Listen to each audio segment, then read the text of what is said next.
say Krishna, there are too many misconceptions about Krishna. When we say Krishna, most people only think of butter and girls and flute. Yes. But we must understand that his butter business was all till he was 6 years of age or 8 years of age. So all this girl business only till he was 16 years of age. At the age of 16, when his Guru Sandipani made him realize what is the purpose of his life, first of all he left Vrindavan, never again came back. Never again came back to see any of his relatives or the girls or boys of his area. That was the end of it. At 16, he left. When he was leaving, today if we say Krishna, we say Radhe Krishna. Radhe comes ahead of Krishna. Because their love, their intimacy, their romance caught the imagination of a whole culture in the entire subcontinent in such a way that we don't say Krishna Radhe, we say Radhe Krishna. But at the age of 16, he saw her for the last time and never again saw her. And at the age of 16, when he was leaving, he said, I played this flute for you. Now I'm going and not coming back. So, as an offering to you, for the love that you are, I'm going to give this flute to you and never again play the flute again, and he never again played the flute. From then on it was Radha who played the flute. He never played flute after 16. From 16 to 21, he lived as a brahmachari, he took sannyas, lived as a brahmachari, went through severe sadhana. After that, his entire life was committed to marry political life, political process and the spiritual process. Well, it ended up in a disaster, but he did everything possible. These things are never spoken of. In the northern plains of India, he set up over 1,000 ashrams because he wanted spiritual process not to be a separate thing. He wanted spiritual process to be a part of life. As we live, as we brush our teeth in the morning, we meditate. He wanted to bring spiritual process not as a fringe thing, but as a mainstream life, particularly to the rulers of the country, of those many countries that India was at that time. His mission was to spiritualize the political process of the day. So obviously, those days, political process was not a democratic process. So he thought, the most important thing is, if the leadership gets it, then the benefit will naturally come to the people. People who handle other people's lives, for example, a king or a prime minister or a president of a country today, or even a CEO of a company because they have hundreds of thousands of people under them, once you have such a responsibility, then every thought that you generate, every emotion that you generate, every action that you perform impacts millions of people's lives. When you have such a responsibility, it's very important you are in a good state. What you think, what you feel must be coming from a certain inner space which will work for everybody's well-being. If I have a narrow view of life, every thought that I generate will damage people's lives, every emotion that I have will damage people's life, actions that I perform and especially actions that I do not perform, which I'm supposed to perform, will cause immense damage to people's lives, isn't it? So he focused only on leadership. He wanted the kings of the day to turn spiritual. Unfortunately, it ended up in a disaster of Kurukshetra, a terrible war which wiped out, an entire generation of men, literally. But still we worship him. Everything that he wanted to create failed with Kurukshetra war. That's one thing he desperately tried to avoid is that war.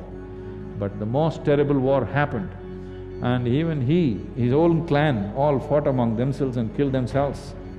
But we call him Lord, because through all this he was playful, untouched by a terrible reality, a terrible drama that's playing around you, but still untouched. So this we are saying, Lord. This you can also do, isn't it? Whether you are going to become the biggest success in the world or not is subject to many realities. But are you a successful human being? That means, are you able to conduct your life consciously, or if life pokes you, will you become an animal? This is the question. This one question, if you successfully handle, you also we will call you Lord. Rama was known to be a very just and caring king. Every day he sat in his court, trying to solve people's problems.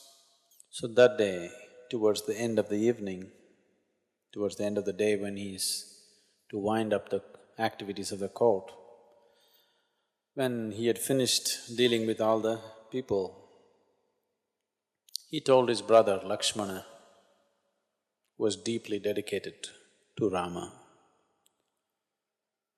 to go out and see in the yard if there's anybody else waiting. Lakshmana went out, looked around, came back and said, "There's nobody else. We're done with today's business." Rama said, "Go and see, there may be somebody." It was a little unusual thing, he had just seen and come. Once again he says, "Go and see." So Lakshmana again went and looked around, there was nobody. He was just about to come in.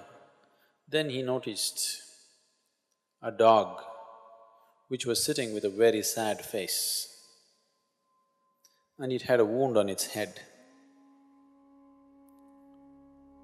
Then he looked at the dog and asked the dog, "Are you waiting for something?" The dog spoke and said, "Yes, I want justice from Rama." Then Lakshmana said, "Why don't you come in?" And he took him into the court.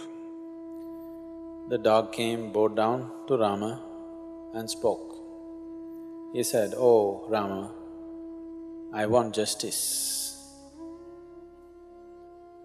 For no reason, an act of violence has been committed upon me.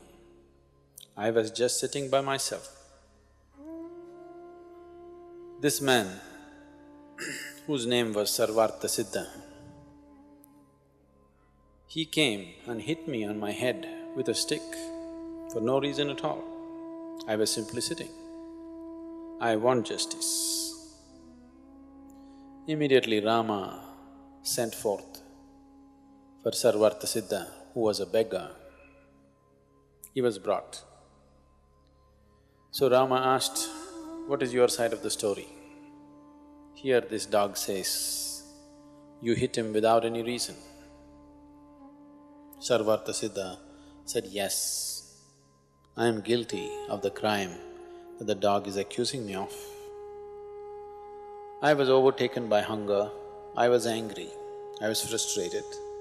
This dog was sitting in my way, so simply for no reason, out of my frustration and anger, I hit this dog on its head.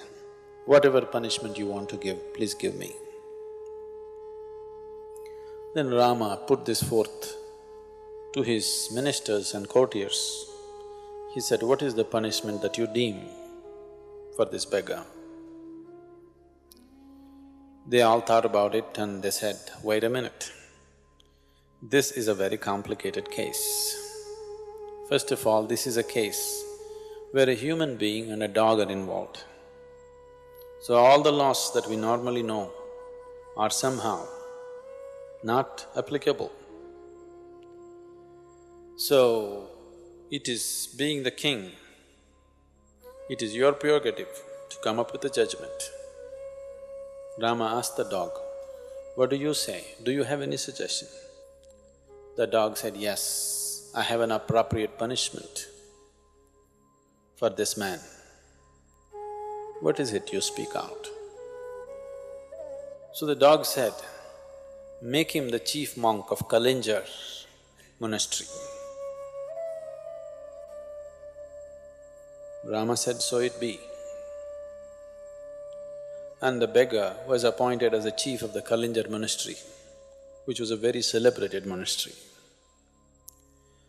So Rama gave him an elephant. The beggar climbed the elephant too, pleased with the punishment. With great joy, he rode off to the monastery. So the court said, "What kind of judgment is this? Is this a punishment? The man is too happy." Then Rama asked the dog, "Why don't you explain it?" The dog said, "In my previous life, I was the chief monk of the Kalinjar monastery.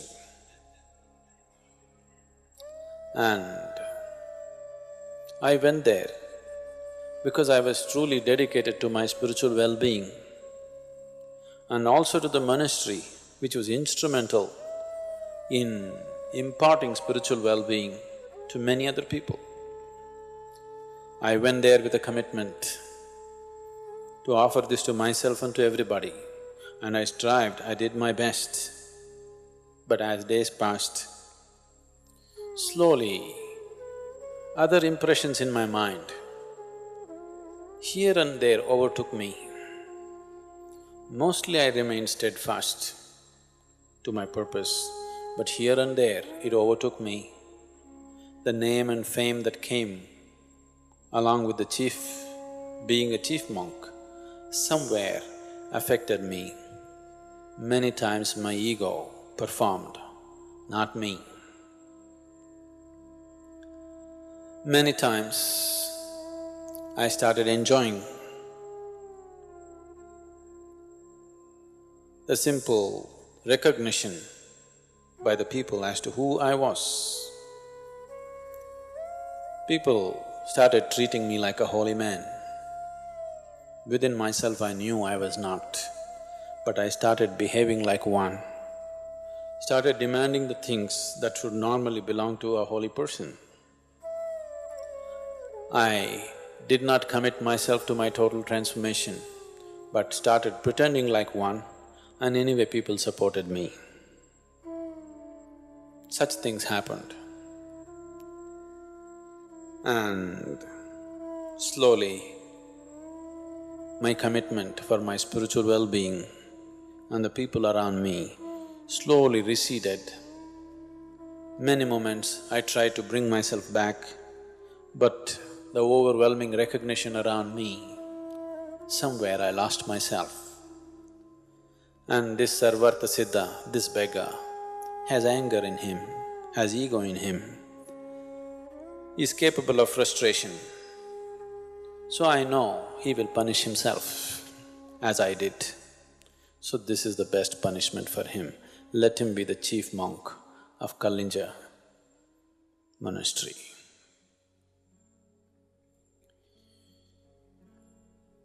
People bring enormous amount of punishment upon themselves, pain and suffering upon themselves.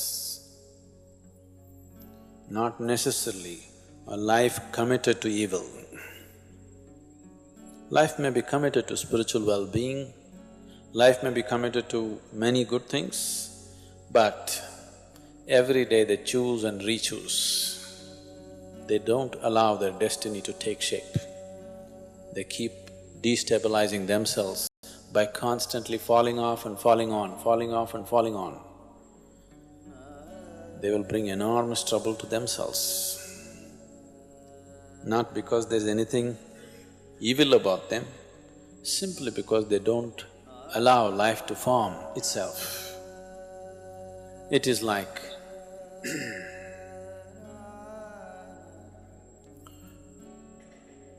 keep on disturbing that which is taking shape.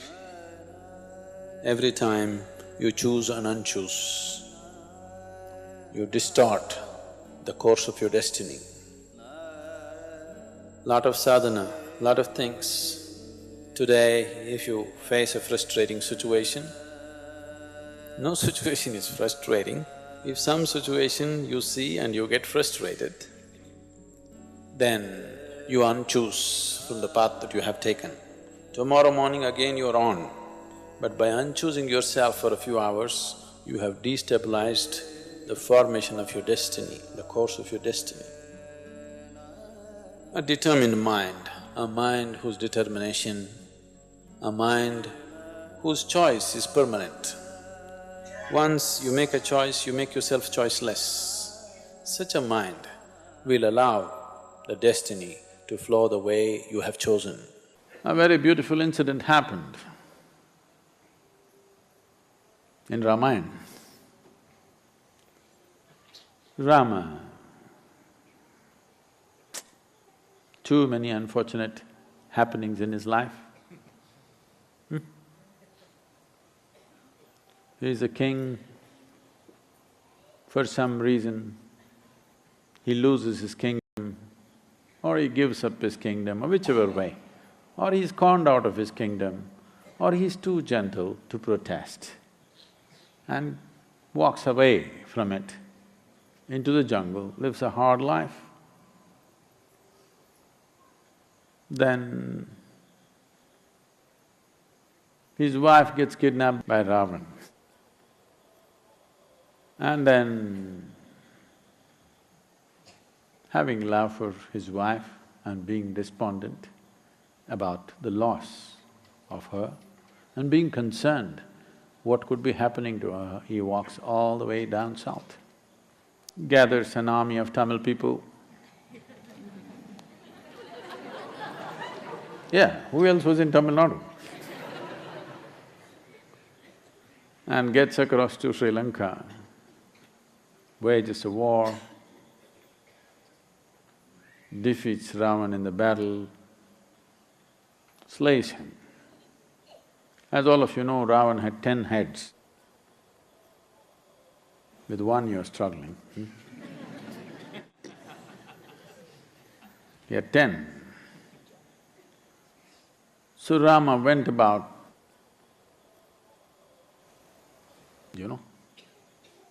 10 slaughters, so that the man is dead. Battle won, they're coming back to Ayodhya.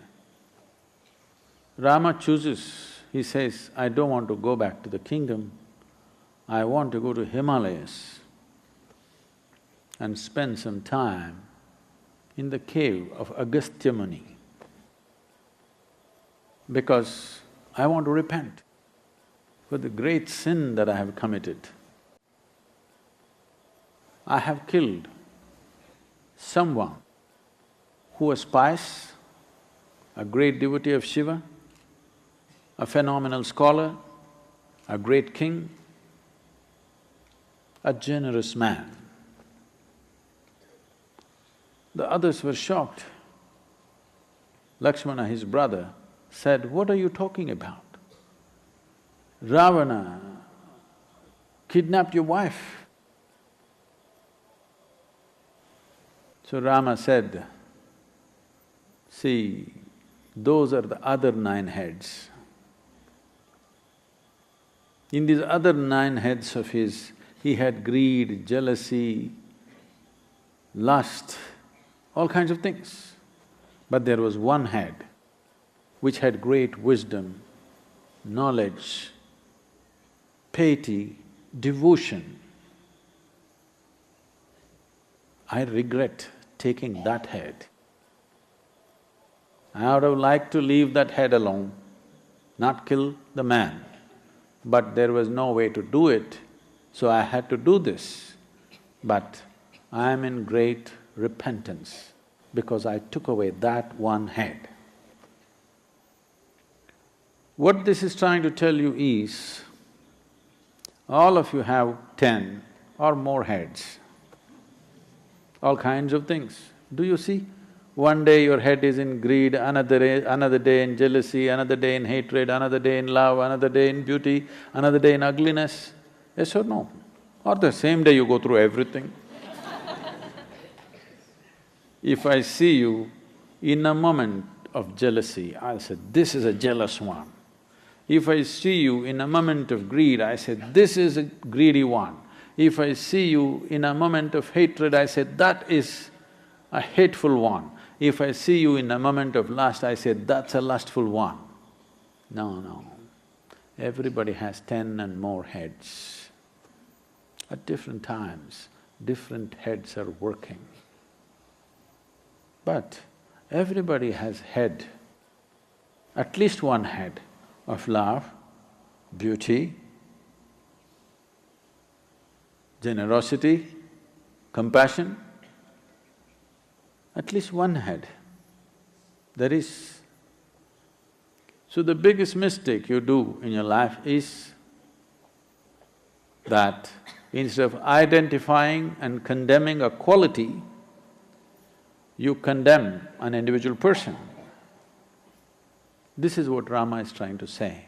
It doesn't matter, he did so many horrible things. Those are the other 9 heads, but that one head I saw of tremendous possibility. But unfortunately, I had to take that. I want all of you to follow this fundamental principle in the ashram and wherever else you may be, that if you see something wrong in somebody, we will only condemn that, not him or her. If you bring this wisdom in this new year, if you just bring this wisdom, this bogey, all the baggage will go. When you do this to others, the same will happen to you. There is no need to conclude, I am this way, I am that way, or I am like this only. Well, that's how you've been in some moments. In some moments you've been a horrible creature. In some moments you've been beautiful. In some moments you've been ugly. In some moments you've been wonderful. If you don't empower the possibility and take away that which blocks your possibility, then you are not a spiritual seeker. You are we must make you a kangaroo court judge. She's not okay, she's not okay, he's not okay, he's not okay, he's not okay, he's not okay. And there are a few new people here whom we're yet to know, they are beautiful.